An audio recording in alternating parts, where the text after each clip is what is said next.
Página 1. Capitalismo como sistema parásito, por Zygmunt Bauman, 2009. Cuando el mundo esté unido en la búsqueda del conocimiento y ya no luche por el dinero y el poder, entonces nuestra sociedad finalmente podrá evolucionar a un nuevo nivel. Capítulo 1. Capitalismo parasitario.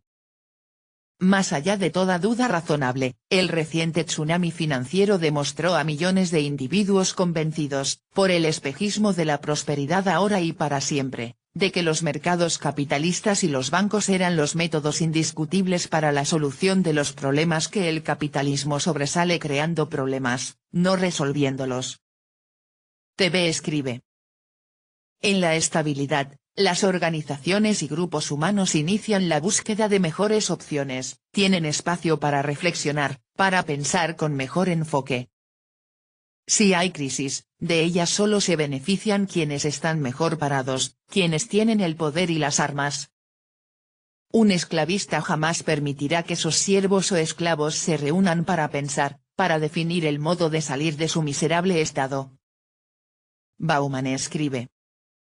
El capitalismo, al igual que los sistemas de numeración natural del famoso teorema de Kurt Gödel, aunque por diferentes razones, no puede ser a la vez coherente y completo. Si es consistente con sus principios, surgen problemas que no es capaz de afrontar. Quisiera recordarles que la aventura de las hipotecas subprime, vendidas a la opinión pública como una forma de solucionar el problema de los sin techo, esa plaga que, como todos saben, produce sistemáticamente el capitalismo, terminó, por el contrario, multiplicando el número de personas sin hogar, con la epidemia de embargos inmobiliarios. Si trata de resolver estos problemas, no puede hacerlo sin caer en la inconsistencia con sus propios supuestos fundamentales. Mucho antes de que Gödel escribiera su teorema, Rosa Luxemburgo ya había escrito su estudio sobre la acumulación capitalista, en el que sostenía que este sistema no puede sobrevivir sin economías no capitalistas, solo puede avanzar siguiendo sus propios principios mientras pues hay tierras vírgenes abiertas a la expansión y explotación, aunque, al conquistarlas y explotarlas, las despoja de su virginidad precapitalista, agotando así las fuentes de su propio alimento. Véase el libro Acumulación del Capital, por Rosa Luxemburgo, 1913. En pocas palabras, el capitalismo es un sistema parasitario. Como todos los parásitos, puede prosperar durante un periodo siempre que encuentre un organismo aún inexplorado que le proporcione alimento. Pero no puede hacer esto sin dañar al anfitrión, destruyendo así, tarde o temprano, las condiciones para su prosperidad o incluso para su supervivencia. TV escribe. El sistema genera empleo, y retiene la riqueza generada, se queda con las utilidades. Los que trabajan, nunca pueden ver la luz, una mejora. Están condenados a seguir trabajando sin descanso para poder comer. Y en el colmo de la insensatez, gastar el exiguo ingreso en comprar las banalidades que el sistema capitalista incita a que compren y consuman. De este modo, gracias a la ignorancia, el empleado jamás puede salir de la carrera de la rata. Bauman escribe. Escribiendo en la época del capitalismo naciente y la conquista territorial, Rosa Luxemburgo no previó ni pudo prever que los territorios premodernos de los continentes exóticos no eran los únicos anfitriones potenciales de los que el capitalismo podría nutrirse para prolongar su propia existencia y generar una serie de periodos de prosperidad. En los últimos tiempos, hemos sido testigos de otra demostración concreta de la ley de Rose, el infame asunto de las hipotecas subprime, que están en el origen de la recesión actual, el recurso a corto plazo, deliberadamente miope, de convertir a las personas que carecen de los requisitos a los deudores necesarios para otorgar un préstamo. Lo único que inspiraron fue la esperanza, bastante astuta, pero en última instancia vana, de que el aumento de los precios de la vivienda, estimulado por una demanda inflada artificialmente, podría asegurar, como un círculo que se cierra, que los compradores primerizos paguen intereses con regularidad, al menos durante un tiempo. Hoy, Casi un siglo después de que Rosa Luxemburgo divulgara por primera vez su visión, sabemos que la fuerza del capitalismo radica en el extraordinario ingenio con el que busca y descubre nuevas especies huésped cada vez que las especies previamente explotadas escasean o se extinguen. Y también la fuerza del capitalismo reside en el oportunismo y la rapidez, digna de un virus, con la que se adapta a la idiosincrasia de sus nuevos pastos. TV escribe. Un parásito busca nuevos huéspedes para poder seguir como organismo o forma viviente. En el caso del capitalismo, los huéspedes son creados a como dé lugar. Mientras un espacio o terreno contenga riquezas, el sistema capitalista hallará el modo de extraer, absorber hasta la última gota de energía, y luego aventar la cáscara a la basura. La idea del capitalista es acumular oro, posesiones, billetes. Y todo eso, sin tener la mínima visión de la destrucción necesaria para lograr sus objetivos. Si el capitalismo fuera depredador, tendría cuidado de no comerse a toda presa de manera indiscriminada. Porque si se agotan los recursos que sostienen al ecosistema, el depredador se está autoaniquilando. ¿Quién puede decir que un rico es benevolente? Para nada, su único afán es acumular y acumular sin ceder un céntimo para mejorar las condiciones sociales de los siervos o esclavos. La actitud de los ricos es propia de los parásitos. Bauman escribe. En la edición del 4 de diciembre de 2008 de New York Books Review, en un artículo titulado La crisis y qué hacer al respecto, George Soros, brillante analista económico y practicante de las artes del marketing, presentó el curso de las aventuras capitalistas como una sucesión de burbujas que, por regla general, se expanden mucho más allá de su capacidad y estallan tan pronto como alcanzan el límite de resistencia. La crisis crediticia actual no es una señal del fin del capitalismo, sino simplemente el agotamiento de otro pasto más. La búsqueda de nuevos pastos comenzará de inmediato, alimentada, como en el pasado, por el Estado capitalista, a través de la movilización forzada de recursos públicos, utilizando los impuestos, en lugar del poder de seducción del mercado, ahora sacudido y temporalmente fuera de funcionamiento. Se encontrarán nuevas tierras vírgenes y se harán nuevos esfuerzos para explotarlas, por las buenas o por las malas, hasta que se agote su capacidad para engordar las ganancias de los accionistas y las gratificaciones de los gerentes. Como siempre, como aprendimos en el siglo XX, con una larga serie de descubrimientos matemáticos, desde Henry Poincaré hasta Edward Lorenz, un pequeño paso al costado puede llevar al precipicio y terminar en catástrofe. El más pequeño paso adelante puede desencadenar inundaciones y terminar en diluvio. El anuncio de un nuevo descubrimiento, de una isla aún no marcada en los mapas, atrae a multitud de aventureros. Llegan en números mucho mayores que el tamaño y la capacidad del territorio virgen, son batallones que, en un abrir y cerrar de ojos, deberán regresar a sus barcos para escapar del desastre inminente, esperando, contra todo pronóstico, que las embarcaciones todavía están allí, intactos, en el puerto. Son impulsivos como una plaga de langostas. La gran pregunta es saber cuándo se acabará la lista de tierras sujetas a virginización secundaria y cuándo las exploraciones, por frenéticas e ingeniosas que sean, ya no garantizarán un alivio temporal. Es muy poco probable que los mercados, dominados como están por la mentalidad de cazador líquido moderno, que vino a reemplazar la postura premoderna del guardabosque y la postura sólida moderna del jardinero, se molesten en expresar estas preguntas. Seguirán viviendo, pasando de una cacería exitosa a la siguiente, siempre que logren desenterrar nuevas oportunidades para posponer el momento de la verdad, aunque sea por poco tiempo y a toda costa. La introducción de las tarjetas de crédito fue una señal de lo que vendría. Fueron lanzados al mercado hace unos 30 años, con el exhaustivo y sumamente seductor slogan de no pospongas el cumplimiento de tu deseo. ¿Quieres algo pero no ganas lo suficiente para adquirirlo? En los viejos tiempos, felizmente pasados y olvidados, era necesario aplazar la satisfacción, Y este aplazamiento, según uno de los padres de la sociología moderna, Max Weber, fue el principio que hizo posible el advenimiento del capitalismo moderno: apretarse el cinturón, privarse de ciertas alegrías, gastando con prudencia y frugalidad, poniendo el dinero ahorrado en la cuenta de ahorros y esperando, con esmero y paciencia, juntar lo suficiente para convertir los sueños en realidad.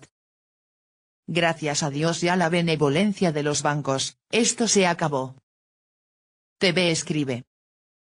El banco otorga una línea de crédito para que te endeudes y le pagues un 80% de intereses en el plazo de pago. La lógica del consumidor podría ser: si no tengo el efectivo, no lo compro. Mas, podemos ver la patética ausencia de entendimiento de un consumidor atrapado por las modas y la propaganda. El siervo, el pobre con cerebro enajenado por el deseo, por la insolente ignorancia, es el alimento del sistema capitalista, que vive gracias al consumo exacerbado de turbas e inmensos rebaños humanos. Bauman escribe. Con una tarjeta de crédito es posible invertir el orden de los factores: disfruta ahora y paga después. Con la tarjeta de crédito eres libre de gestionar tu satisfacción, de conseguir las cosas cuando las quieres, no cuando ganas lo suficiente para conseguirlas. Esa era la promesa, solo que incluía una cláusula difícil de descifrar, pero fácil de adivinar después de un momento de reflexión. Decía que cada después, tarde o temprano, se convertirá en ahora: los préstamos tendrán que ser pagados y la devolución de los préstamos, contraídos para conjurar la espera del deseo y cumplir pronto las viejas aspiraciones, hará aún más difícil satisfacer los nuevos deseos. No pensar en el después significa, como siempre, acumular problemas. Quien no se preocupa por el futuro lo hace bajo su propia responsabilidad y riesgo. Y sin duda pagará un alto precio. Más temprano que tarde resulta que la desagradable demora de la satisfacción ha sido sustituida por una breve demora del castigo que será realmente terrible por tanta prisa. TV escribe.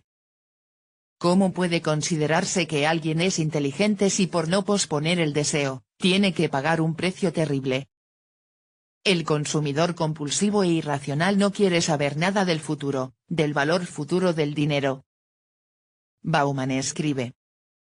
Cualquiera puede tener placer cuando quiera, pero acelerar su llegada no hace más accesible económicamente el disfrute de este placer.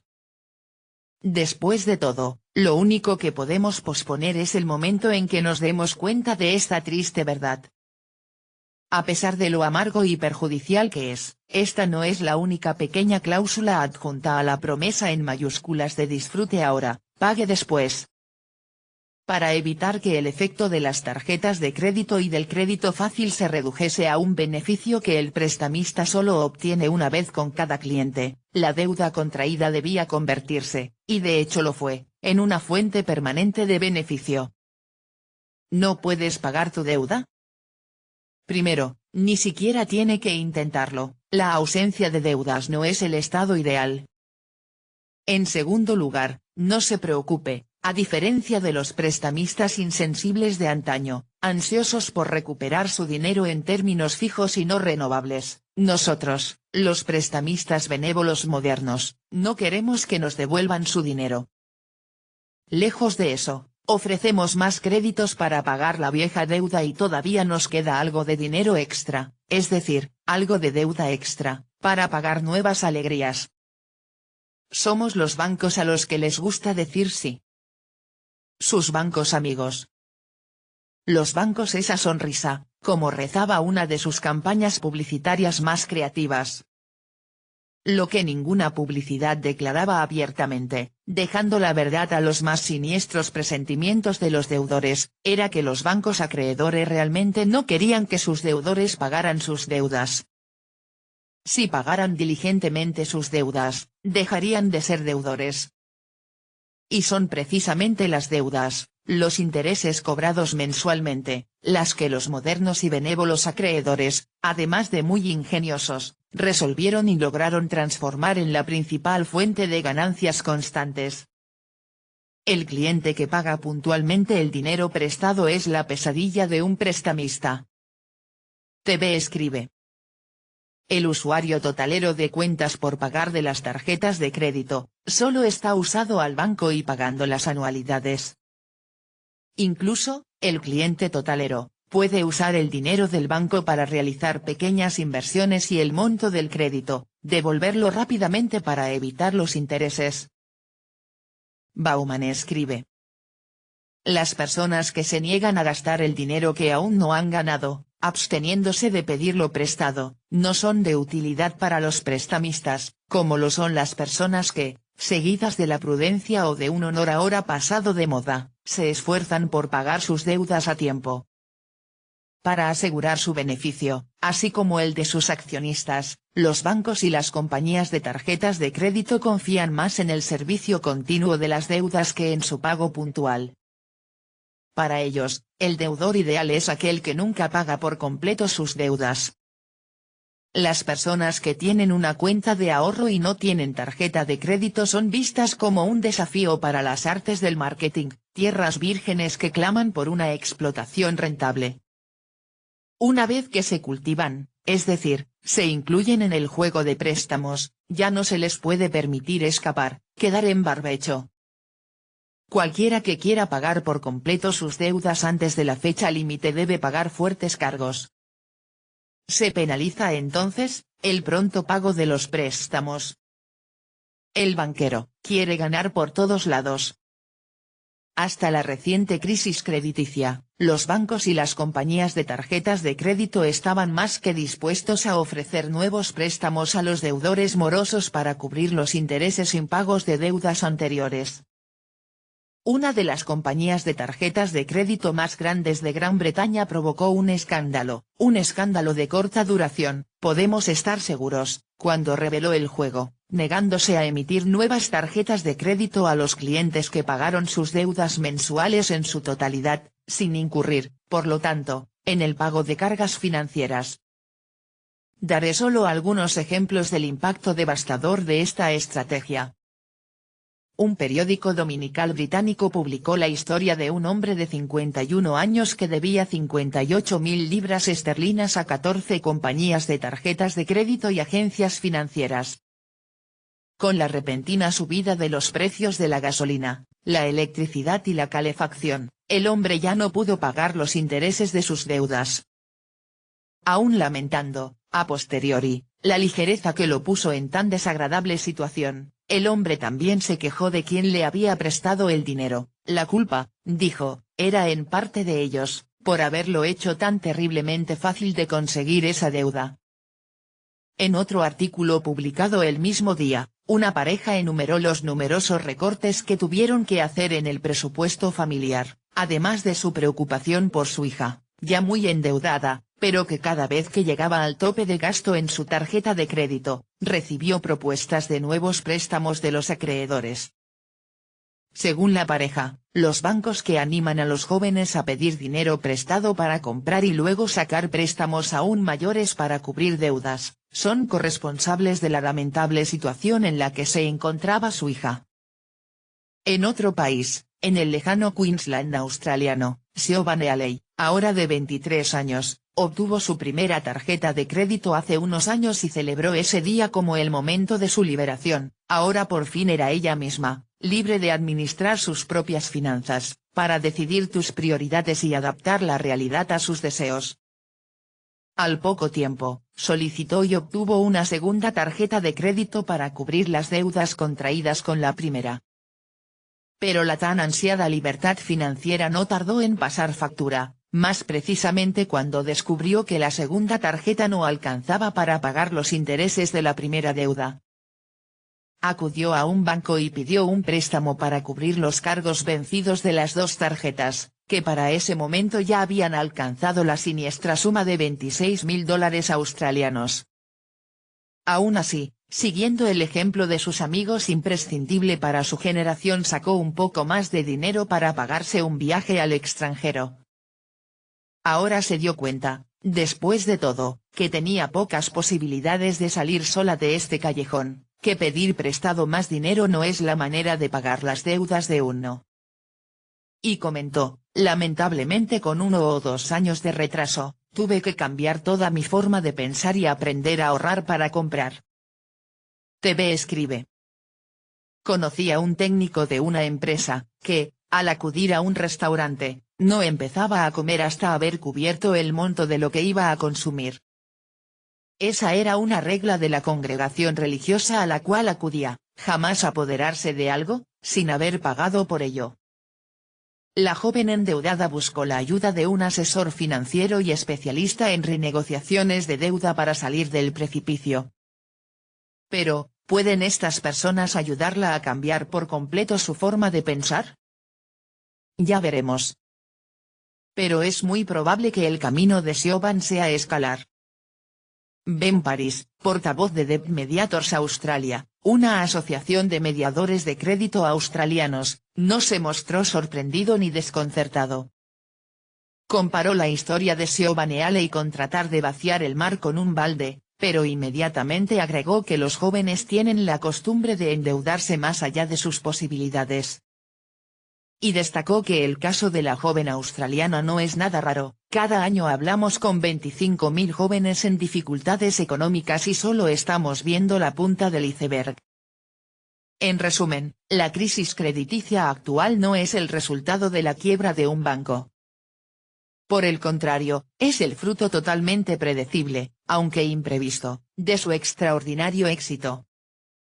Éxito en transformar a una inmensa mayoría de hombres, mujeres, viejos y jóvenes en una raza de deudores.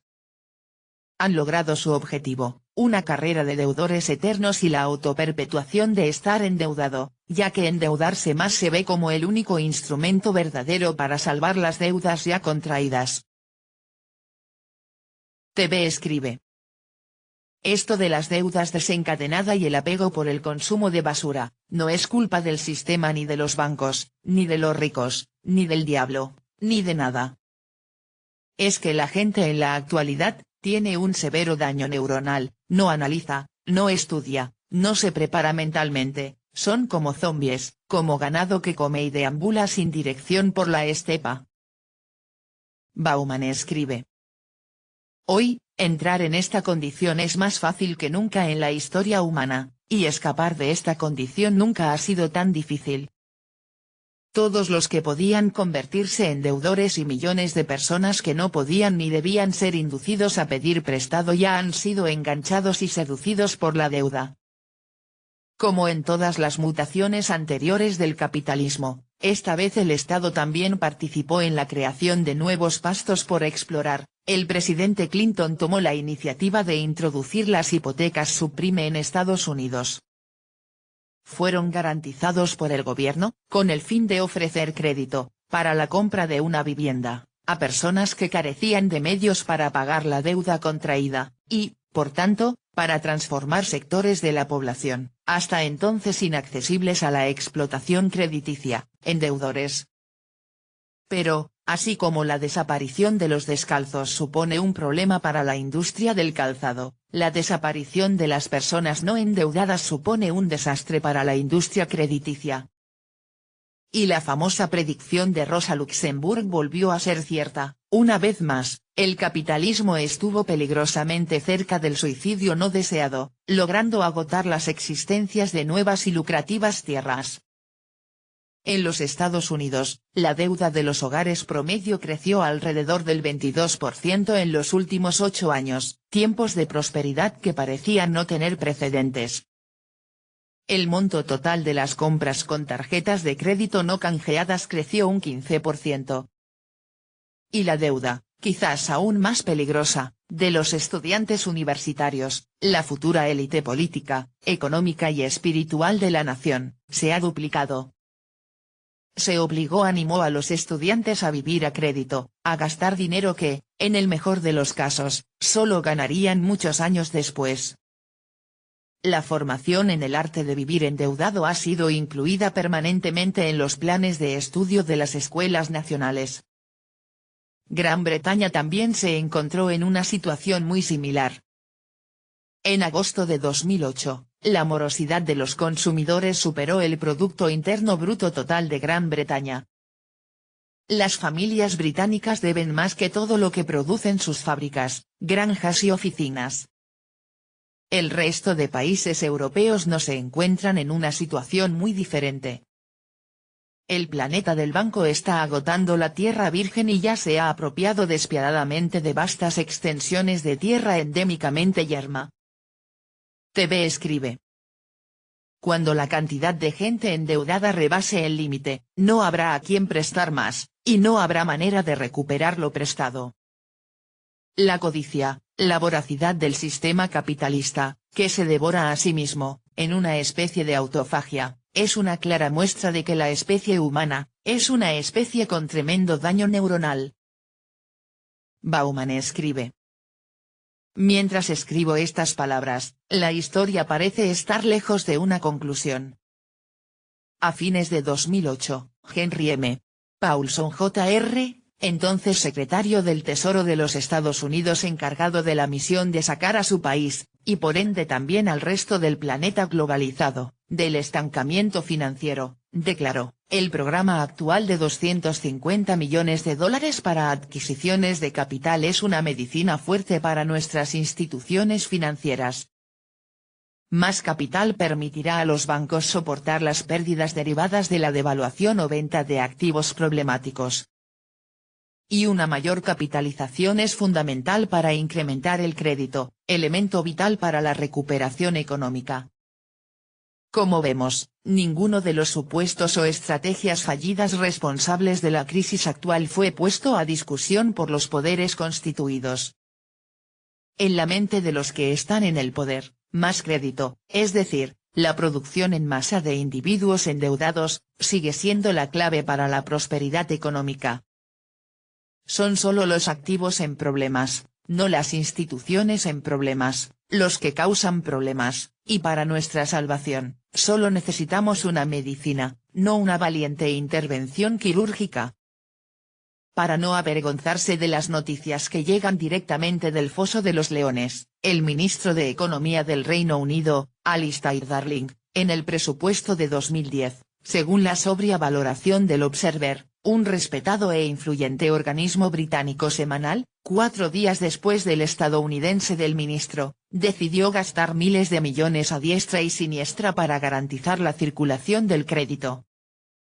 En la reflexiva opinión de la revista, Darling espera que ellos, los consumidores británicos, ignoren las nubes que se acumulan en el horizonte y gasten, siguiendo, ¿cómo podríamos agregar?, el ejemplo de su gobierno y una vez más prestando atención al compre ahora, pague después.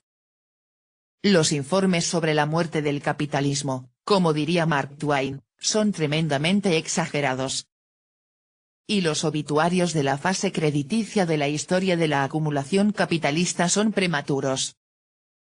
La reacción a la crisis crediticia, por impresionante y revolucionaria que parezca en los titulares de los periódicos y en las consignas de los políticos, se ha limitado hasta ahora a más de lo mismo, con la vana esperanza de que el potencial de esta fase, en términos de la reanudación de las ganancias y el consumo, aún no están completamente agotados, un intento de recapitalizar las empresas prestamistas y rehabilitar a sus prestatarios para el crédito, de modo que el negocio de prestar y tomar prestado pueda volver a la normalidad. El estado de bienestar para los ricos, que, a diferencia de su homónimo para los pobres, nunca vio cuestionada su racionalidad y, más aún, nunca sufrió intentos de desmantelarlo, volvió a los salones, dejando las dependencias de servicio a las que temporalmente quedaron relegadas sus oficinas para evitar comparaciones desagradables. El Estado volvió a exhibir y flexionar su musculatura como hacía tiempo que no lo hacía, con estos propósitos, ahora, sin embargo, en aras de la continuidad del juego mismo, que hacía difícil e incluso su flexibilización signo de exclamación abierta horror. Insoportable un juego que, curiosamente, no tolera los estados musculares, pero al mismo tiempo no puede sobrevivir sin ellos. Lo que se olvidó alegremente, y locamente, en esta ocasión es que la naturaleza del sufrimiento humano está determinada por la forma de vida de los hombres. Las raíces del dolor que lamentamos hoy, como las raíces de todos los males sociales, están profundamente arraigadas en la forma en que se nos enseña a vivir, en nuestro hábito, cuidadosamente cultivado y ahora bien arraigado, de apresurarnos a pedir dinero prestado en todo momento, tenemos un problema que resolver o una dificultad que superar. Como pocas drogas, vivir a crédito es adictivo. Quizás más que cualquier otra droga y ciertamente más que los tranquilizantes del mercado. Décadas de administración generosa de un medicamento solo pueden provocar trauma y conmoción cuando no está disponible o es difícil de encontrar. Por eso, lo que se propone ahora es la salida fácil a la desorientación que aqueja tanto a los drogodependientes como a los traficantes, reorganizar la oferta, regular, se espera, de la droga. Volviendo a esa dependencia que hasta hoy parecía ventajosa para todos, tan eficiente que ni siquiera nos preocupábamos del tema y mucho menos de la búsqueda de sus raíces. Llegar a las raíces del problema que ahora ha pasado del compartimento ultrasecreto al centro de la atención pública no es una solución instantánea, sino la única que tiene alguna posibilidad de resultar adecuada a la enormidad del problema y de sobrevivir a la intensa, pero comparativamente breves, tormentos de desintoxicación. Hasta ahora, nada sugiere que nos estemos acercando a las raíces del problema. La ola fue detenida a un paso del abismo por generosas inyecciones de dinero de los contribuyentes. TV escribe. En México, la inyección del dinero de los contribuyentes al sistema bancario privado tiene el nombre de Fobaproa. Bauman escribe. El banco Lloyds TSB comenzó a presionar al Tesoro británico para que destinara parte del paquete de rescate a los dividendos de los accionistas. Y, a pesar de la indignación oficial de los voceros estatales, la entidad de crédito se mantuvo firme en la distribución de bonos a aquellos cuya codicia desenfrenada había llevado al desastre a los bancos y sus clientes. Desde Estados Unidos llegó la noticia de que $70.000 millones, cerca del 10% de los subsidios que las autoridades federales pretendían inyectar al sistema bancario estadounidense, ya habían sido utilizados en bonos pagados precisamente a quienes llevaron al sistema al borde de la ruina. Por más imponentes que sean las medidas que los gobiernos ya han tomado, pretenden tomar o dicen que quieren tomar, todas ellas buscan recapitalizar a los bancos y ponerlos nuevamente en condiciones de realizar sus actividades normales, en otras palabras, la actividad principal responsable de la crisis actual. Si los deudores no estuvieran en condiciones de pagar personalmente los intereses de la orgía consumista e inspirada y amplificada por los bancos, quizás podrían ser inducidos obligados a hacerlo mediante los impuestos que pagan al Estado. Todavía no hemos empezado a pensar seriamente en la sostenibilidad de nuestra sociedad, alimentada por el consumo y el crédito. El retorno a la normalidad anuncia un retorno a métodos erróneos y siempre potencialmente peligrosos. Son intenciones preocupantes, pues indican que ni las personas que dirigen las instituciones financieras ni los gobiernos han llegado a la raíz del problema en sus diagnósticos, y menos en sus acciones. Simon Jenkins, un comentarista con excelentes habilidades analíticas que escribe para The Guardian, citó a Héctor Sanz, director de la Autoridad de Servicios Financieros, FSA, el organismo de control del sector financiero del gobierno del Reino Unido, quien admitió la existencia de modelos comerciales mal equipados para sobrevivir el estrés, un hecho que lamentamos. Jenkins comentó que era como un piloto que protesta porque su avión funciona bien, con la excepción de los motores. Pero no pierde la esperanza. Sigue pensando que una vez que la cultura de la codicia es buena sea arrasada por la reciente histeria de ganancias del sector financiero, los componentes no económicos de lo que definimos ampliamente como buena calidad de vida desaparecerán, ya sea en nuestra filosofía de vida o en la estrategia política de nuestros gobiernos. Esta es también nuestra esperanza, aún no hemos llegado al punto de no retorno, aún hay tiempo, aunque sea poco, para reflexionar y cambiar de rumbo, aún podemos convertir este susto y este trauma a nuestro favor y el de nuestros hijos. Este tipo de estado de bienestar para los ricos, o, más precisamente, la política de movilizar, a través del Estado, recursos públicos que las corporaciones capitalistas no pueden convencer al público para que se los entregue directamente. No es nada nuevo, solo el alcance y la publicidad que lo acompaña tomaron en proporciones escandalosas. Según Stephen Sliwinski, ex colaborador del Cato Institute, en 2006 el gobierno federal de Estados Unidos ya había gastado $92.000 millones de los impuestos para subsidiar a los gigantes de la industria del país, como Boeing, IBM o General Motors. Hace muchos años, Jürgen Habermas sugirió, en un libro titulado La crisis de legitimación del capitalismo tardío, que el Estado es capitalista en la medida en que su función principal de hecho, su razón de ser es la remercantilización del capital y el trabajo. La sustancia del capitalismo, recordó Habermas, es el encuentro entre el capital y el trabajo. El objeto de esta reunión es una transacción comercial, el capital adquiere trabajo. Para que la transacción sea exitosa, se deben cumplir dos condiciones: el capital debe poder comprar y el trabajo debe ser vendible, es decir, suficientemente atractivo para el capital. La tarea principal, y por lo tanto la legitimación, del Estado capitalista es asegurar que se cumplan ambas condiciones.